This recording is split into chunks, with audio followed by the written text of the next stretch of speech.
I'm here to explain the development and evolution of editing through time, really, and I will be using videos sourced from YouTube to help explain my points as well as um, examples of editing techniques throughout the years. So, without further ado, first off was the silent period, which was the start of film in general, like it was the start. Sound wasn't available to go within the film, so the films themselves were silent. But when they were shown in the theatre, they had sound, like they had a live orchestra playing alongside the film.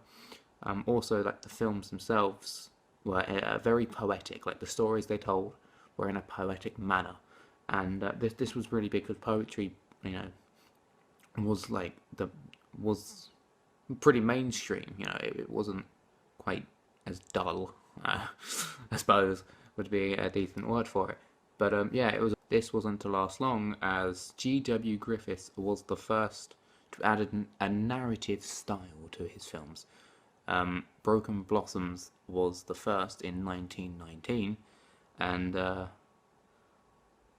he kind of he kind of put a benchmark out, I suppose. Like his narrative style, we still use today, like in editing.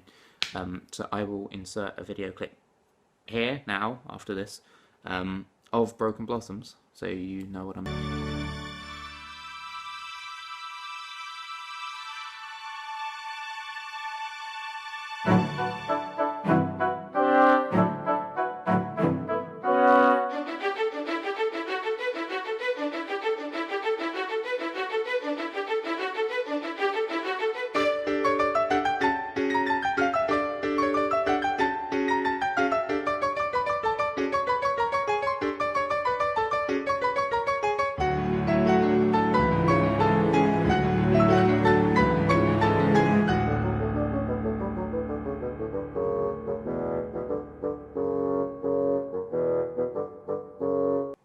Next up in the monumentous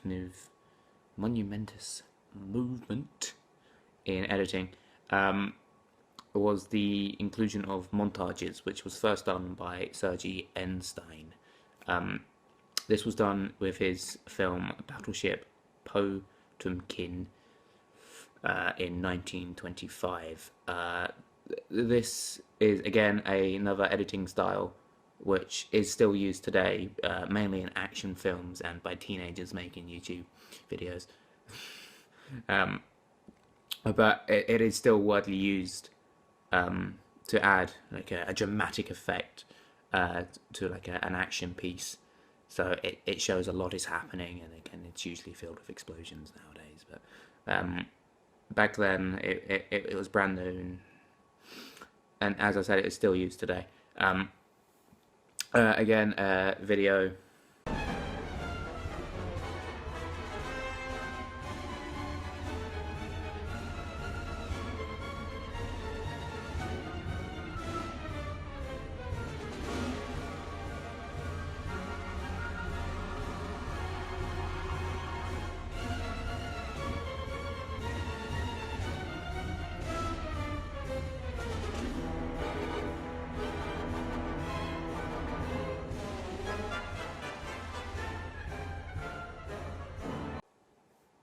Okay, the introduction of sound was a game changer, really. It completely changed the way filming and editing was done in general. Obviously, it's still used today. It's one of the massive improvements which will forever be in filming and editing. But it was first included in a film by Alfred Hitchcock in 1929.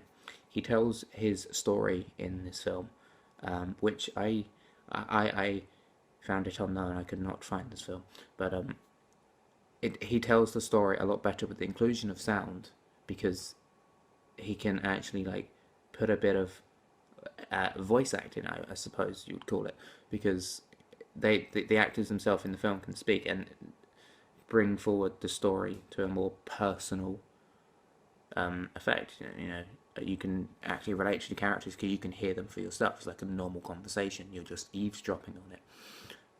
But again, sound was like the inclusion of sound for these films were very, very expensive, and not a lot of people could afford it. So sound wasn't used for the whole film; it was just used in bits, like for the important parts. And unlike today, where multi-million pound budgets for films and TV shows, it's incredibly cheap to add sound. But back then, it was very expensive and quite hard to do. So Alfred Hitchcock was a game changer for the world of film. Going back to 1929, this was a big year for development and the evolution of film and editing.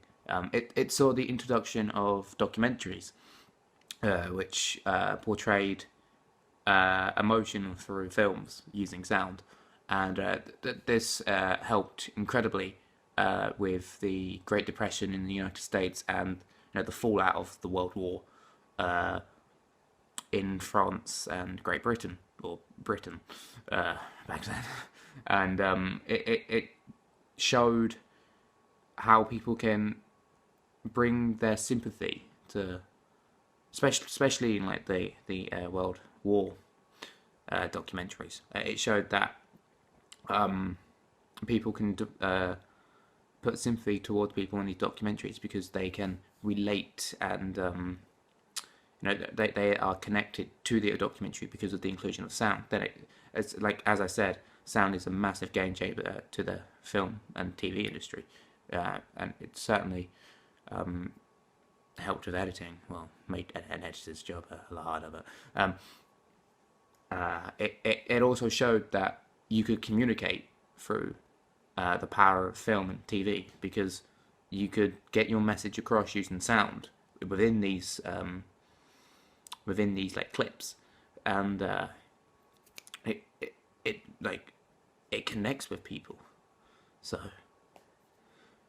these people take on board like the feelings these documentaries were putting across, and it communicated with them, which was a game changer. This is 1929 was a year of game changing, but this is where we get live news from, because like live TV news, because this is where like this is the idea for it, because you could communicate through it and people.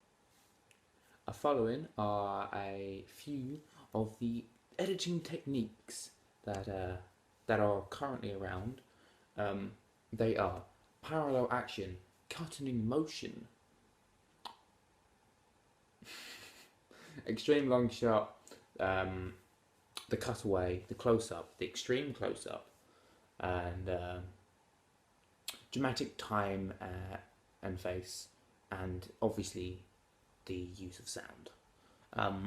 They are, as said, all modern day editing styles. Some of them, like the use of sound, was used back when editing was first being, revolutionized or evolutionized, one of the two.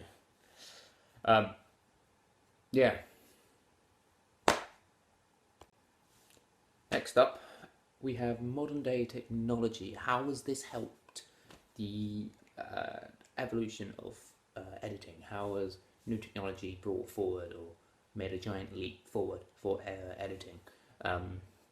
This has been new technologies such as the widescreen lens.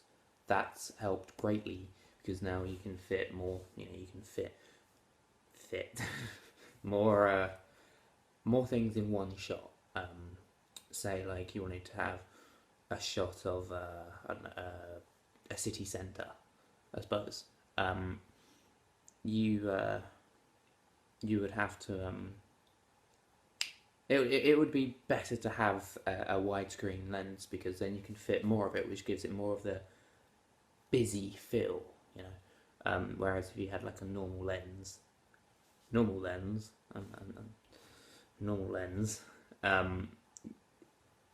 like you wouldn't be able to fit as much, which would make it look less busy. And you don't. If you're trying to get a busy city centre, you want the impression to be busy. You know, like busy instead of just like half busy.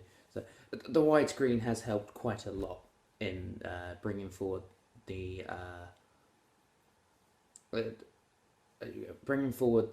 actual feeling of what you're trying to bring into the shot and into the scene.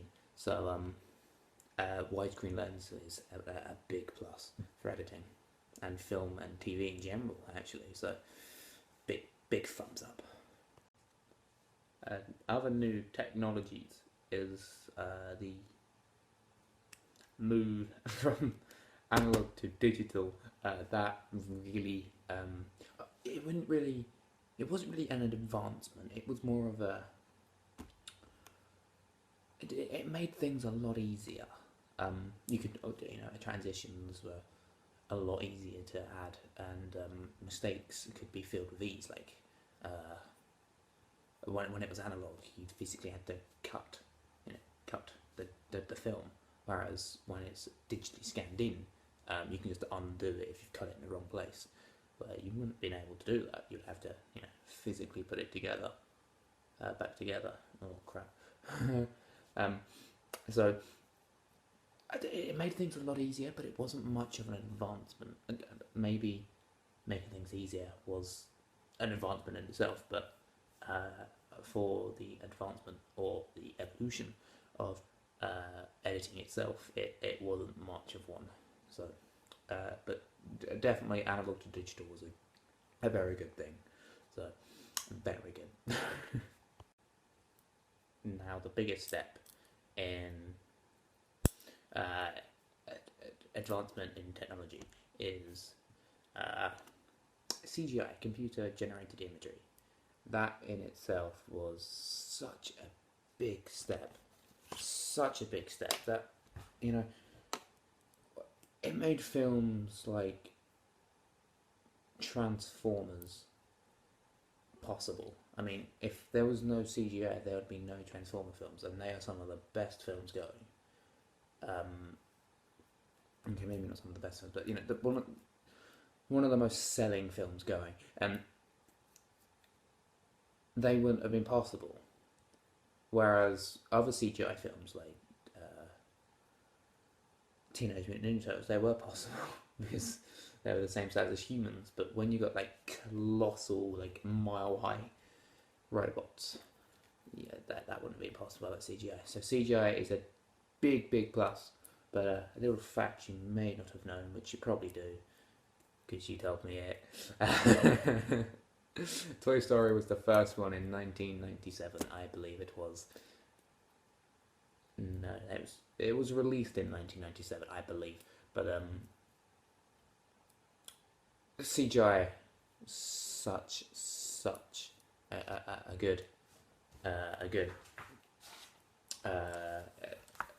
advancement.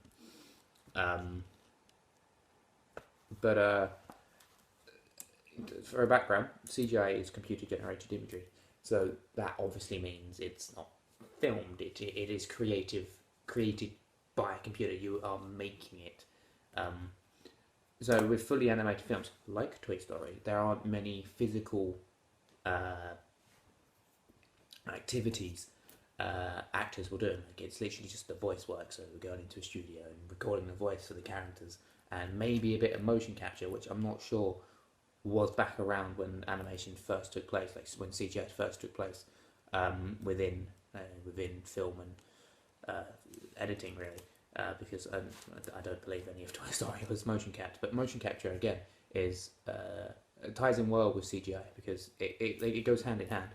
But motion capture itself is a very good advancement for it.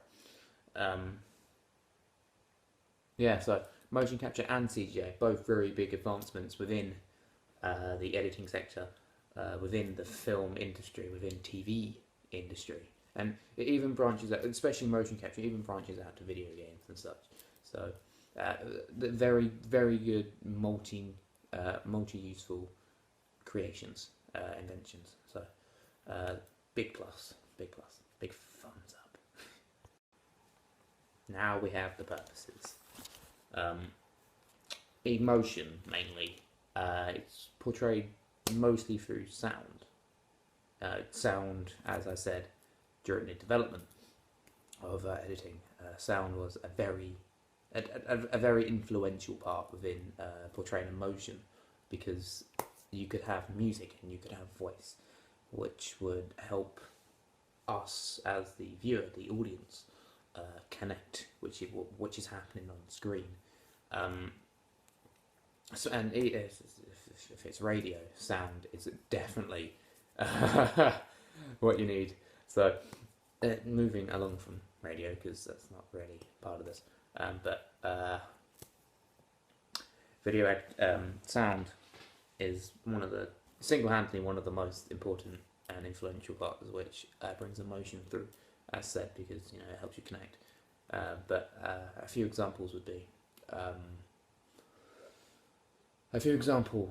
be fast-paced music, fast-paced and loud. That kind of shows it's an action film. So, it gives you the jumpy feel, makes you feel adrenaline. Kind of, it gives you that feeling, which means you have connected with the film, and or whatever you're watching. Could be TV, could even be an internet video, but it means you have been emotionally attached to what's happening because of the sound. But this also does tie in with visuals, which I'll get onto. But sound definitely. Also, like if you had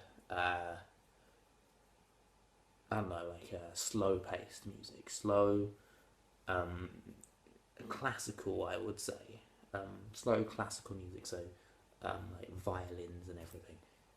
The sound that would give off would make you think it's a romantic moment, possibly, or a very sad moment, like someone has died, or something like that. It depends how it's done, but you could get a difference of emotion, as I said, sadness or romantic from those two. So sound, especially music, comes in a lot when it comes to portraying the emotion. Next up is the cuts and the visuals itself. So when it comes to visuals, you have cuts and transitions. These help portray the emotion because you are trying to capture what you are trying to portray. For instance, if you're trying to portray sadness, you would have a very a slow. I have trouble describing this. A slow paced music, and then a close up of maybe someone sobbing or crying, and then you seeing that along with the sound, collaborating with what you are seeing, you will become emotionally attached, and you will feel the emotion, what the character is feeling, and then you feel sympathy, and you feel sorry for them, and then you eventually will become sad with them. And this is how you are attached to the film because of the combination between the sound and the visuals, because you are watching someone cry, so you are going to feel sad for them, or if it's really bad acting, you would laugh at them. But so emotions can be portrayed through visuals as well. Another example would be if you're watching someone do a square dance, or just any dance in general, because they opened something, and say like they opened a letter, and it was them being accepted into college, and they're just like screaming and dancing for it, and you could that the screaming the screaming they would be given out, it wouldn't be a terrifying scream, it would be a cheerful scream, or shouting if you're if you don't scream. But that sound, along with the visualization of them jumping around happy, will make you feel happy as well, because you feel that, because especially if you are connected to the character through past scenes and you've grown to like the character, you will feel happy for them because you know the situation they're in, or you plan to know the situation. It depends where you are, really, like what age you are. But being emotionally attached to the character itself also helps. So visualization does help as well as the sound, and this is how you portray emotions. These are the techniques you use to portray emotions through a film or a TV show. So, big thumbs up. Next up, we have the techniques, editing techniques themselves.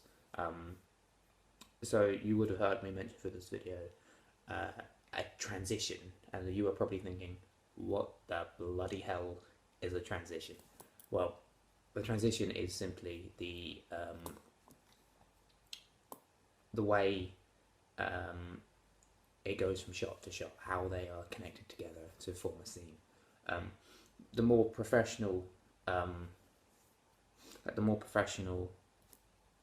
transition would be a simple cut, like just cut. So then it goes from cut to cut to cut to cut. Where it's just like kind of sounding like that. It sounds rough, but it's not. It's nicely done and everything. And it just goes from one to another to another to another. That's it. Whereas that is the most common and definitely the most professional one to use. But you also have other transitions like the fade and the wipe, and I'm not entirely sure, but I think dissolve is one as well. But you can only really use these if you can justify using them. I mean, like the cut itself, as I said, is the most professional, but it's also like industry standard. You are kind of expected to use cut unless you can justify using another transition, like Star Wars, for instance. The Star Wars films, growing up, loving them, blah blah blah blah. They most commonly use the wipe transition, so you go, and it goes to the next cut, possibly the next thing. And this is done to try and recreate the doors opening or closing on the spaceships within the universe, within the Star Wars universe. So that's justifying why it's not a cut, why it is a wipe transition, and that is how they have justified it by saying it is a door open or closing on a spaceship within the Star Wars universe. So it works that way. It still doesn't look fantastic, but it works. So that is a basic rundown on what a transition is. Now two things really, which come into filming really, which is the 180-degree rule and the 30-degree rule. The 180-degree rule, will be demonstrated. This is a line. Either side is 180 degrees. Say you have a person here and a person here on the line. So here and here. You can either choose to have a camera this side or a camera this side, and then whichever side you choose, you can have a camera this side, but you can only move camera like on one side, on one of the 180s. This stops the the audience becoming nauseated and disorientated from the camera work, because they are not drawn out of because if you are like repeatedly jumping in between them all over the place, you just become dizzy and nauseated, and you're just going to lose track of the story, which none of the filmmakers or directors actually want. So it is the editor's job to only select like the ones which comply with the 180-degree rule. Again, the 30-degree rule is kind of similar, but isn't at the same time. Basically, between shots, you have to have it like the rule clearly states that you have to have 30 degrees in between each shot. So again, you're 180, and then you have a shot here, and you have to have like the next shot within 30 degrees. So it sounds complicated, but it's not really that complicated. At least I don't think it is. But yeah. So that's the 180 and the 30-degree rules.